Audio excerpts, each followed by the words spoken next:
Think and grow rich. Chapter 5, विशिष्ट ज्ञान, specific knowledge. निजी अनुभव या अवलोकन, दौलतमंद बनने की ओर चौथा कदम, बाय इवॉल्व। ज्ञान दो प्रकार के होते हैं, पहला सामान्य और दूसरा विशिष्ट ज्ञान। सामान्य ज्ञान चाहे जितना भी अधिक हो, संपत्ति के संग्रह के मामले में यह बहुत अधिक उपयोगी नहीं होता है। इंसान के पास सामान्य ज्ञान के जितने भी रूप हो सकते हैं, सभी बड़े विश्वविद्यालयों में ये सभी रूप पाए जाते हैं। अधिकतर प्रोफेसरों के पास बहुत कम धन होता है। ज्ञान देना उनकी विशिष्टता होती है, लेकिन वे इस ज्ञान के संगठन और इसके उपयोग के विशेषज्ञ नहीं होते। ज्ञान धन को आकर्षित नहीं करता है, जब तक कि धन को अर्जित करने का लक्ष्य न बनाया जाए तथा इस लक्ष्य को प्राप्त करने के लिए कार्य की व्यवहारिक योजना बनाकर इस ज्ञान को संगठित ना किया जाए और बुद्धिमानी पूर्वक इसका प्रयोग न किया जाए। इस तथ्य की समझ का अभाव ही वह सबसे बड़ा कारण है जिसकी वजह से अधिकांश लोग इस धारणा में विश्वास रखते हैं कि ज्ञान ही शक्ति है। ऐसा कोई नियम नहीं है। ज्ञान केवल संभावित शक्ति है। यह शक्ति तभी बनती है जब इसे कार्य की निश्चित योजनाओं में संगठित किया जाए और किसी निश्चित लक्ष्य की प्राप्ति के लिए इसका उपयोग किया जाए। शिक्षा के सभी तंत्रों में मिसिंग लिंक यही है कि शैक्षणिक संस्थाएं अपने विद्यार्थियों को यह सिखाने में असफल रहती हैं कि ज्ञान के हासिल हो जाने के बाद वे अपने ज्ञान को संगठित कैसे करें तथा उसका उपयोग कैसे करें। कई लोग यह मानने की गलती करते हैं कि चूंकि हेनरी फोर्ड बहुत कम समय के लिए स्कूल गए थे, इसलिए उनके पास शिक्षा कम थी। जो लोग यह गलती करते हैं वे दरअसल शिक्षा का अर्थ ही नहीं समझ पाए हैं। एजुकेशन शब्द लैटिन शब्द एजुको से बना है, जिसका अर्थ है बाहर लाना या अंदर से विकसित करना। यह जरूरी नहीं है कि वही व्यक्ति शिक्षित हो जिसके पास सामान्य या विशिष्ट ज्ञान पर्याप्त मात्रा में हो। शिक्षित आदमी वह होता है जिसने अपने मन को इस तरह से विकसित कर लिया है कि वह जो चाहता है उसे हासिल कर सकता है और इस प्रक्रिया में वह दूसरों को कष्ट नहीं पहुंचाता है। यानी वह इस बात का ध्यान रखता है कि उसकी स्वतंत्रता वहां से खत्म होती है जहां से अगले की नाक शुरू होती है। प्रथम विश्व युद्ध के दौरान शिकागो के एक अखबार ने कुछ संपादकीय छापे जिसमें अन्य बातों के अलावा इस बात का जिक्र भी था कि हेनरी फोर्ड एक अज्ञानी अमन पसंद हैं। फोर्ड ने इस वक्तव्य पर आपत्ति जताई और उस अखबार के खिलाफ एक मुकदमा दायर कर दिया। जब मुकदमा कोर्ट में चला तो अखबार के वकीलों ने अपनी बात को सही साबित करने के लिए फोर्ड को गवाही के लिए बुलाया ताकि जूरी के सामने यह साबित किया जा सके कि फोर्ड अज्ञानी है। वकीलों ने फोर्ड से कुछ सवाल किए जिनसे यह साबित हो सके। हालांकि उनके पास कार बनाने का विशिष्ट ज्ञान था, लेकिन बाकी सभी मामलों में उन्हें कतई कोई ज्ञान नहीं था। फोर्ड से कुछ इस तरह के सवाल दागे गए जिससे उन्हें नीचा दिखाया जा सके। बेनेडिक्ट आर्नोल्ड कौन थे और 1776 के विद्रोह से निपटने के लिए ब्रिटेन ने कितने सैनिकों को अमेरिका भेजा था। सारे प्रश्न को सुनने के बाद अंतिम प्रश्न का फोर्ड ने कुछ इस तरह जवाब दिया, मुझे ब्रिटेन द्वारा भेजे गए सैनिकों की सटीक संख्या तो पता नहीं है, परंतु मुझे यह जरूर मालूम है कि जितने लोग वहां गए थे उनमें से बहुत कम वापस लौटे थे। अंततः फोर्ड इस तरह के बेहुदा प्रश्नों के जवाब देते देते थक गए और उन्होंने एक अजीब से सवाल का जवाब कटघरे में आगे तरफ झुकते हुए विरोधी वकील की तरफ उंगली दिखाते हुए दिया, आपके द्वारा पूछे गए बेहुदा प्रश्नों का जवाब अगर मैं सचमुच देना चाहूं तो मेरे ऑफिस की मेज पर कई बटन लगे हुए हैं जिन्हें दबाकर मैं अपनी सहायता के लिए ऐसे आदमियों को बुला सकता हूं जो उस विषय के प्रकांड विद्वान हैं, जिनसे मैं उस विषय पर जितने प्रश्न पूछूंगा वे उन सब के सटीक उत्तर दे देंगे। अब क्या आप मुझे बताएंगे कि जब मेरे नजदीक ऐसे लोग मौजूद हैं जो मेरे हर प्रश्न का उत्तर दे सकते हैं, तो मैं इन प्रश्नों के उत्तर मालूम करने के लिए अपने मन में ढेर सारे सामान्य ज्ञान का अध्ययन करके क्यों भरूं? इस जवाब में निसंदेह दम था। इस जवाब से वकील की हालत खस्ता हो गई।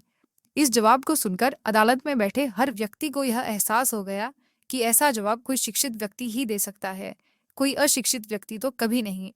मेरी नज़र में हर वह व्यक्ति शिक्षित है जो यह जानता है कि ज़रूरत के समय उसे इस विषय का ज्ञान कहाँ से मिलेगा और उसे कार्य के रूप में उपयोग कैसे किया जा सकता है। अपने मास्टरमाइंड समूह के सहयोग से हेनरी फोर्ड के पास वह सारा विशिष्ट ज्ञान था जिसकी उन्हें अमेरिका का सबसे धनी व्यक्ति बनने के लिए ज़रूरत थी। यह ज़रूरी नहीं है कि वह सारा ज्ञान उनके दिमाग में ही हो। एंड्रयू कार्नेगी ने यह स्वीकार किया है कि उन्हें निजी तौर पर स्टील व्यवसाय के तकनीकी पक्ष के बारे में कतई कोई जानकारी नहीं थी, न ही उन्हें यह सीखने की कोई रुचि थी। उन्हें सिर्फ उत्पादन और बिक्री के विशिष्ट ज्ञान की जरूरत थी और उन्हें यह मास्टरमाइंड समूह के व्यक्तियों से प्राप्त हो गया। महान भाग्य का संचय करने के लिए शक्ति की आवश्यकता होती है और शक्ति उस संगठित विशिष्ट ज्ञान से प्राप्त होती है। अगला पैराग्राफ उन लोगों को विश्वास और उम्मीद दे सकता है जिन्हें इतनी अधिक जरूरी विशिष्ट शिक्षा नहीं प्राप्त हो पाई जितना किसी कार्य के लिए जरूरी है। थॉमस अल्वा एडिसन को ही देख लीजिए। उन्हें स्कूल में पढ़ने का मात्र 3 महीने का ही मौका प्राप्त हुआ। उन्हें कभी शिक्षित होने की कमी नहीं खली और ना ही उनकी गरीबी में मृत्यु हुई। हेनरी फोर्ड को भी बहुत ही कम शिक्षा प्राप्त हुई, परंतु उन्होंने काफी धन अर्जित कर लिया। एडिसन और फोर्ड को अधिक औपचारिक शिक्षा से वंचित होना पड़ा, फिर भी वे सफल हुए। यह तथ्य आज के युवा लोगों को बीच में पढ़ाई छोड़ देने के लिए प्रोत्साहित नहीं करता है। आज के दौर में व्यापार की अच्छी शुरुआत करने के लिए एक नियत औपचारिक शिक्षा की खास जरूरत होती है। वेंडी रेस्टोरेंट की श्रृंखला खोलने वाले डेव थॉमस ने भी पढ़ाई बीच में ही छोड़ दी थी, पर सफलता हासिल करने के बाद उन्होंने युवाओं को अपनी पढ़ाई जारी रखने के लिए प्रेरित किया, यहाँ तक कि वे खुद इसका उदाहरण बने और अपना हाई स्कूल का डिप्लोमा पढ़ाई छोड़ने के 45 वर्ष बाद हासिल किया। वे जनरल एजुकेशन डेवलपमेंट की परीक्षा में बैठे और उसे उत्तीर्ण किया। यह परीक्षा लगभग हाई स्कूल के समकक्ष थी। उन्हें यह डिप्लोमा उनके समुदाय के एक विशेष समारोह में दिया गया। थॉमस ने उस दिन विद्यालय के 500 विद्यार्थियों को संबोधित किया। हाई स्कूल की शिक्षा बीच में छोड़ने की वजह से मैं बहुत परेशान रहा।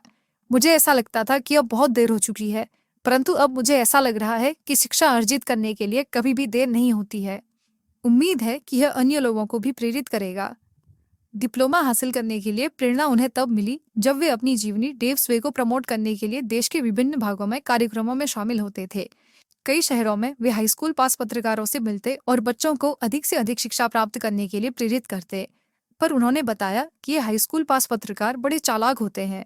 वे अक्सर मुझसे पूछते थे, जब आप यह कहते हो कि शिक्षा बहुत जरूरी है, फिर आपने पढ़ाई बीच में क्यों छोड़ दी? आपकी करनी और कथनी में इतना फर्क क्यों है? सच बताऊं, मेरे पास कोई जवाब नहीं होता था। इसलिए मैंने निर्णय लिया कि मैं हाई स्कूल डिप्लोमा लेकर ही दम लूंगा। अब उनका उद्देश्य उन लोगों को शिक्षा जारी रखने के लिए बढ़ावा देना है जिन्होंने किसी कारणवश बीच में ही पढ़ाई छोड़ दी है, क्योंकि शिक्षा हासिल करने के लिए कभी देर नहीं होती। मैं लोगों को बताता हूँ कि अपनी उतनी पढ़ाई कर लें जितनी आप कर सकते हैं। मैंने पढ़ाई छोड़ने के 45 वर्षों के बाद डिप्लोमा हासिल किया। सच ही तो है, शिक्षा हासिल करने के लिए कभी देर नहीं होती। थॉमस ने आगे जोड़ा, अब तक मेरी जिंदगी में प्राप्त उपलब्धियों में यह सबसे महत्वपूर्ण उपलब्धि है। यह जानना जरूरी है कि ज्ञान को कैसे खरीदा जाए। सबसे पहली बात तो यह है कि आप यह जान लें कि आपको किस विशिष्ट ज्ञान की जरूरत है। साथ ही आपको यह भी पता होना चाहिए कि आप उस ज्ञान से कौन सा लक्ष्य हासिल करना चाहते हैं। बहुत हद तक जीवन में आपका प्रमुख लक्ष्य वह लक्ष्य है जिसके लिए आप काम कर रहे हैं। यह तय करेगा कि आपको किस ज्ञान की आवश्यकता है। इस प्रश्न का जवाब मिल जाने के बाद आपका अगला कदम यह होगा कि आप वह सही जानकारी हासिल कर लें और इस ज्ञान के विश्वसनीय स्रोतों को खोजें। इनमें से अधिक महत्वपूर्ण है, पहला, अपना अनुभव और शिक्षा। दूसरा, दूसरों के सहयोग के द्वारा उपलब्ध अनुभव और शिक्षा। तीसरा, कॉलेज और यूनिवर्सिटी। चौथा, सार्वजनिक पुस्तकालय, क्योंकि इंसान ने अब तक जितना ज्ञान हासिल किया है वह सारा ज्ञान पुस्तकों और पीरियोडिकल्स के द्वारा हासिल किया जा सकता है। और पांचवा, विशेष प्रशिक्षण कोर्स, खास तौर पर नाइट स्कूल और होम स्टडी स्कूल्स। जब ज्ञान हासिल किया जाए तो उसके बाद अपने निश्चित लक्ष्य के लिए योजना बनाकर इसे प्रयोग में लाया जाए। ज्ञान का कोई मूल्य ज्ञान की जरूरत है। फिर यह जाने कि विशिष्ट ज्ञान आपको किन विश्वसनीय स्रोतों से मिल सकता है। हर क्षेत्र में सफल लोग अपने प्रमुख लक्ष्य, बिजनेस या प्रोफेशन से संबंधित विशिष्ट ज्ञान हासिल करते ही रहते हैं। यह सिलसिला कभी खत्म नहीं होता। वे आमतौर पर इस गलतफहमी के शिकार होते हैं कि स्कूल की पढ़ाई खत्म होने के बाद सीखने का दौर समाप्त हो जाता है। सच्चाई यह है कि स्कूल की पढ़ाई तो सिर्फ विद्यार्थी का वह रास्ता भर है जिसके द्वारा व्यावहारिक ज्ञान हासिल किया जा सकता है। आज का युग विशिष्टता का युग है। कोलंबिया यूनिवर्सिटी के प्लेसमेंट डायरेक्टर रॉबर्ट पी मूर ने इस सच्चाई को एक अखबार में रेखांकित किया था। कई वर्षों बाद रोजगार देने वाली कंपनी के सलाहकारों ने बताया कि नियोक्ता जो कैंप्स में नौकरी के लिए छात्रों को हायर करने जाते हैं, वे किसी विशेष क्षेत्र जैसे business management, computer science, mathematics, chemistry जैसी विषयों की पढ़ाई किए होते हैं। उन्हें तवज्जो देते हैं क्योंकि ऐसे व्यक्तियों को बड़ी जल्द ही उत्पादन में लगाया जा सकता है, बजाय उन विद्यार्थियों के जिन्होंने कला की व्यापक किंतु उत्पादन के लिहाज से अनुपयोगी पढ़ाई की है। कई ऐसे विद्यार्थी होते हैं जिनमें बहुत योग्यता होती है, पर 18 से 20 वर्ष की उम्र में वे निश्चित नहीं होते, जिस वजह से वे किसी विशिष्ट कोर्स को नहीं चुन पाते जिससे उनका करियर बन सके। इनमें से कई लोग ग्रेजुएशन में विविध पढ़ाई करने के बावजूद पोस्ट ग्रेजुएशन में करियर उपयोगी शिक्षा हासिल कर सकते हैं। इस पुस्तक के युवा पाठकों को किसी करियर उपयोगी कोर्स के लिए तब तक नहीं भागना चाहिए जब तक वे इसके अवसरों और नुकसान की संपूर्ण जानकारी नहीं हासिल कर लेते। कई यूनिवर्सिटी और कॉलेज इन सभी के बारे में गाइडेंस उपलब्ध कराते हैं जिससे विद्यार्थी अपने लिए सही निर्णय ले सके। अगर ऐसी कोई भी सुविधा उपलब्ध नहीं है तो विद्यार्थियों को इन क्षेत्रों के बारे में अधिक से अधिक पढ़ना चाहिए और अधिक से अधिक उन लोगों से बात करनी चाहिए जो इस तरह के क्षेत्र में कार्यरत हैं। हर करियर को यूनिवर्सिटी डिग्री की ज़रूरत नहीं होती। आज के दौर में कुछ अलग तरह के ट्रेनिंग कोर्स भी उपलब्ध हैं। कई यूनिवर्सिटी ने उन लोगों के ग्रेजुएशन प्रोग्राम शुरू किए हैं जिन्हें करियर उपयोगी ज्ञान की ज़रूरत है। कुछ सर्टिफिकेट प्रोग्राम भी उन लोगों के लिए चलाती हैं जिन्हें अपने कौशल को अतिरिक्त उपयोगी बनाना होता है। ये कोर्स अधिकांशतः शाम को या फिर सप्ताहांत में दिए जाते हैं जिससे नौकरी पेशा करने वाला व्यक्ति भी शामिल हो सके। होम स्टडी प्रोग्राम को डिस्टेंस लर्निंग प्रोग्राम के नाम से जाना जाता है जो पत्राचार या फिर इंटरनेट के माध्यम से उपलब्ध होते हैं। इस तरह की शिक्षा का सबसे बड़ा फायदा यह होता है कि आपके पास जब भी वक्त हो आप पढ़ सकते हैं। अगर इस तरह के कोर्स सावधानी से चुने गए हैं तो आपको स्पष्टीकरण और अधिक जानकारी के लिए मेल में बहुमूल्य उपयोगी शिक्षा उपलब्ध कराते हैं। इससे कोई फर्क नहीं पड़ता कि आप कहाँ रहते हो। अगर आपके पास स्वयं का अनुशासन है तो आप इन प्रोग्राम से वह विशिष्ट ज्ञान अर्जित कर उस बर्बाद हुए अवसर की भरपाई कर सकते हैं जो स्कूलिंग के समय पर मुफ्त में उपलब्ध थी। होम स्टडी प्रोग्राम खासकर उन लोगों के लिए है जो फिर स्कूल जाकर नहीं पढ़ सकते और नौकरी करते हुए अतिरिक्त विशिष्ट ज्ञान अर्जित कर सकते हैं। आजकल लगातार बदल रही अर्थव्यवस्था के कारण यह हजारों लोगों के लिए बहुत जरूरी हो गया है कि उनके पास पैसा कमाने के अन्य साधन भी होने चाहिए। ऐसा कब समय आ जाए कि उन्हें नौकरी से हाथ गंवाना पड़े और उन्हें नई नौकरी की तलाश करनी पड़ जाए। कभी कभी कोई सामान नहीं बिक रहा होता है तो अच्छा व्यापारी उस सामान को उस दूसरे प्रोडक्ट के साथ बेच देता है जिसकी अच्छी डिमांड होती है। अगर उनकी सर्विस अपेक्षित परिणाम नहीं दे पा रही है तो उन्हें अपने प्लान में बदलाव करने की जरूरत होती है जहां से उन्हें बेहतर परिणाम हासिल हो सके। जिन लोगों ने स्कूलिंग के बाद सीखना छोड़ दिया वे लोग संपूर्ण जीवन मध्यम वर्गीय जीवन यापन करते हैं। सफलता का द्वार लगातार सीखने के रास्ते से खुलता है। आइए एक विशिष्ट उदाहरण लेते हैं। ग्रोसरी स्टोर के एक सेल्समैन ने अचानक अपने आप को बेरोजगार पाया। क्योंकि उसके पास बुक कीपिंग का कुछ अनुभव था इसलिए उसने अकाउंटिंग का कोर्स किया। उसने अपने आप को बुक कीपिंग और ऑफिस उपकरणों के नवीनतम रूपों से परिचित करवाया और उसने खुद का बिजनेस शुरू करने की दिशा में कदम रखा। उसने अपने काम की शुरुआत उसी ग्रोसर से की जिसके लिए वह पहले काम किया करता था। इसके बाद उसने 100 से अधिक व्यापारियों से कॉन्ट्रैक्ट किया कि वह उनका हिसाब किताब रखेगा और बदले में नाममात्र का मासिक शुल्क लेगा। उसका विचार इतना व्यावहारिक था कि जल्दी ही उसे एक छोटे डिलीवरी ट्रक में एक पोर्टेबल ऑफिस बनाना पड़ा जिसमें आधुनिक बुक कीपिंग वाहनों का एक दस्ता है और उसके पास सहयोगियों का एक बड़ा स्टाफ है जिनके द्वारा वह छोटे व्यापारियों को बहुत कम कीमत में बहुत ज्यादा और बहुत उम्दा अकाउंटिंग सेवा देता है। विशिष्ट ज्ञान और कल्पना वे तत्व थे जिनके कारण यह अद्भुत एवं सफल बिजनेस बन पाया। पिछले साल इस बिजनेस के मालिक ने जितना इनकम टैक्स चुकाया वह उस आमदनी से 10 गुना था जो उसे तब होती थी जब वह ग्रोसरी की दुकान में सेल्समैन हुआ करता था। इस सफल बिजनेस की शुरुआत सिर्फ एक विचार से हुई। बेरोजगार सेल्समैन को यह विचार देने के बाद मैं अब एक और विचार देना चाहता हूँ जिसमें इससे भी ज्यादा आमदनी की संभावना है। यह विचार उस सेल्समैन द्वारा सुझाया गया था जिसने सेलिंग छोड़ दी और वह होलसेल स्तर पर बुक कीपिंग के बिजनेस में गया। जब उसकी बेरोजगारी की समस्या के बारे में यह प्लान सुझाया गया तो उसने तुरंत कहा, मुझे विचार पसंद आया परंतु मैं नहीं जानता कि इसे कैश में कैसे बदला जाए। दूसरे शब्दों में उसने शिकायत की कि बुक कीपिंग का ज्ञान हासिल करने के बाद उसे यह मालूम नहीं था कि उसकी मार्केटिंग कैसे की जाए। इसलिए उसने एक और समस्या की जिसे सुलझाया जाना था। एक युवा महिला टाइपिस्ट की मदद से इसने पूरी कहानी लिखी और एक बहुत आकर्षक पुस्तक तैयार की जिसमें बुक कीपिंग के नए सिस्टम के लाभों का वर्णन किया गया था।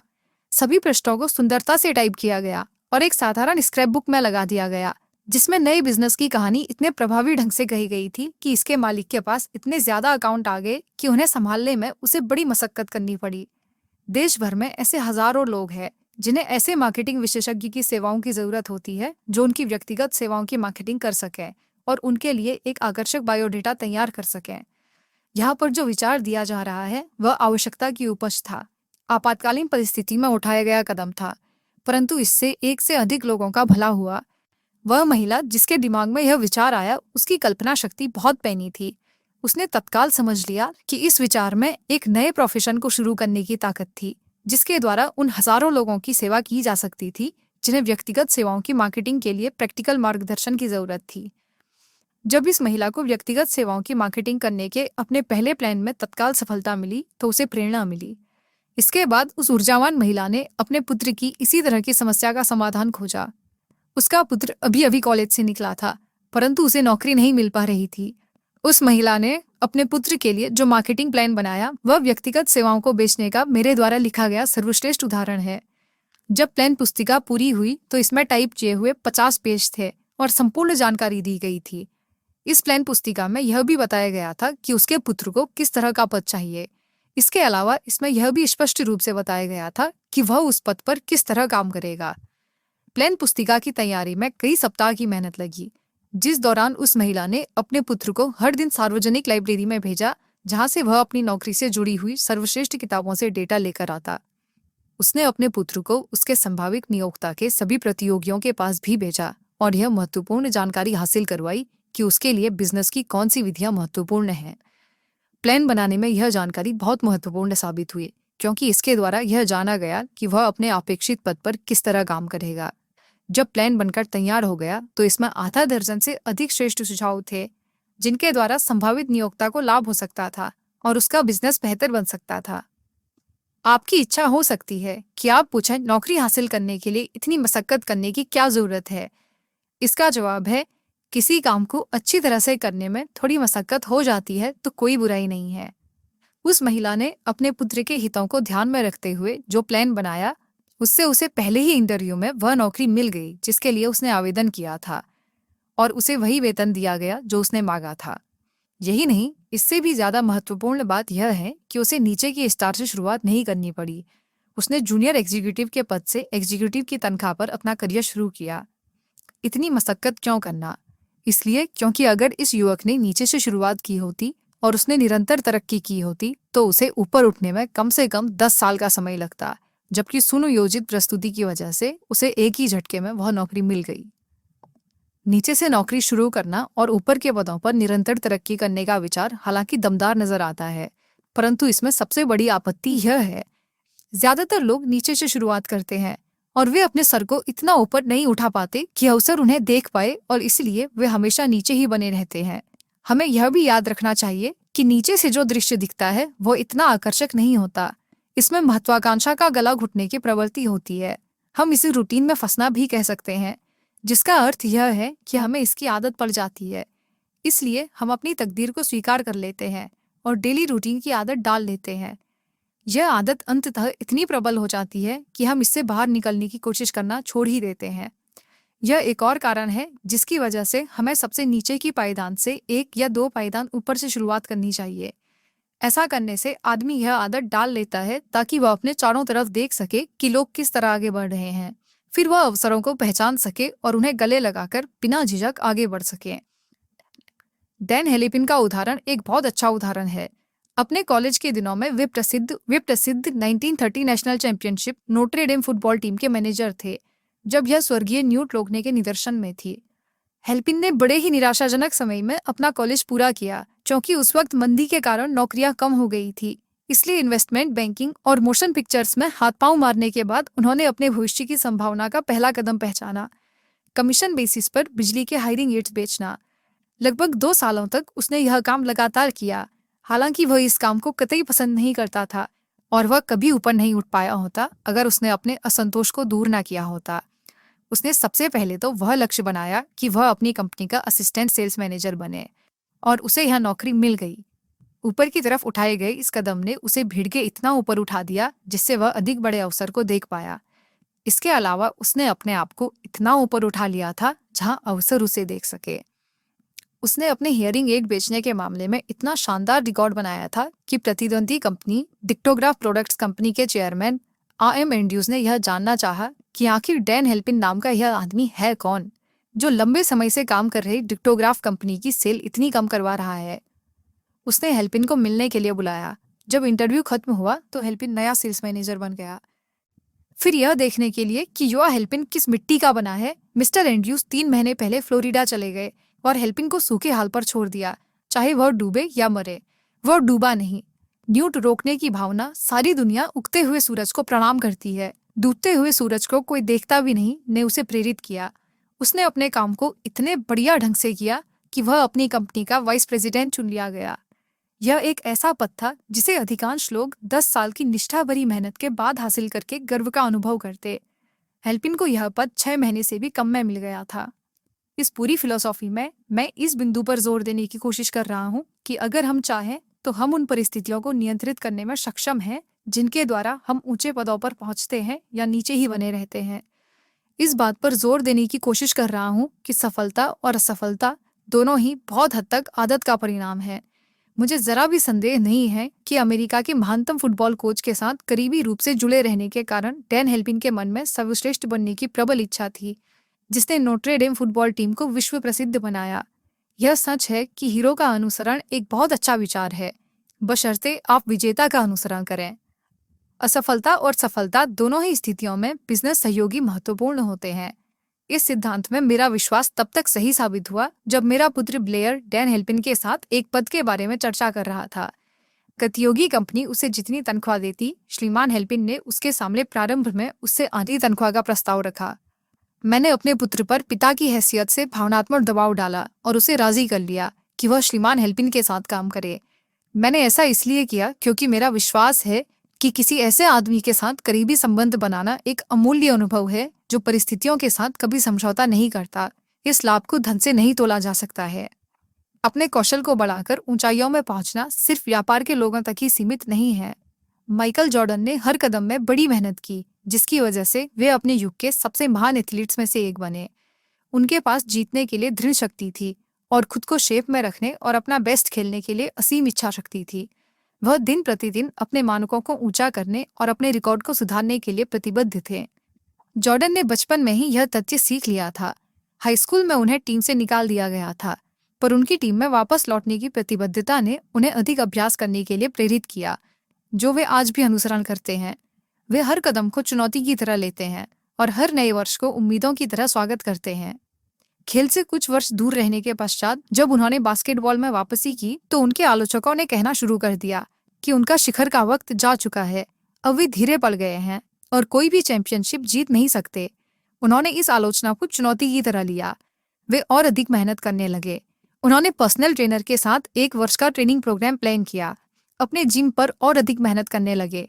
उन्होंने पाया कि आप जैसे जैसे आगे बढ़ते हो वैसे वैसे शरीर के लक्षण आपको बताने लगते हैं कि शरीर को किस तरह ऐसे शेप में लाया जा सकता है जिससे चैंपियनशिप स्तर पर लगातार खेला जा सके। परिणाम बहुत बढ़िया निकले। जॉर्डन ने अपनी टीम को 1996 और 1997 के चैंपियनशिप में जीत दिलाई और खुद दोनों ही वर्ष मोस्ट वैल्यूएबल प्लेयर का खिताब भी ले गए। माइकल जॉर्डन की दृढ़ता हमें यह सिखाती है कि किसी तरह प्रतिबद्ध होकर अपने उम्र और अपने आलोचकों से आगे बढ़ा जा सकता है। प्रतिबद्धता सिर्फ पहला कदम है।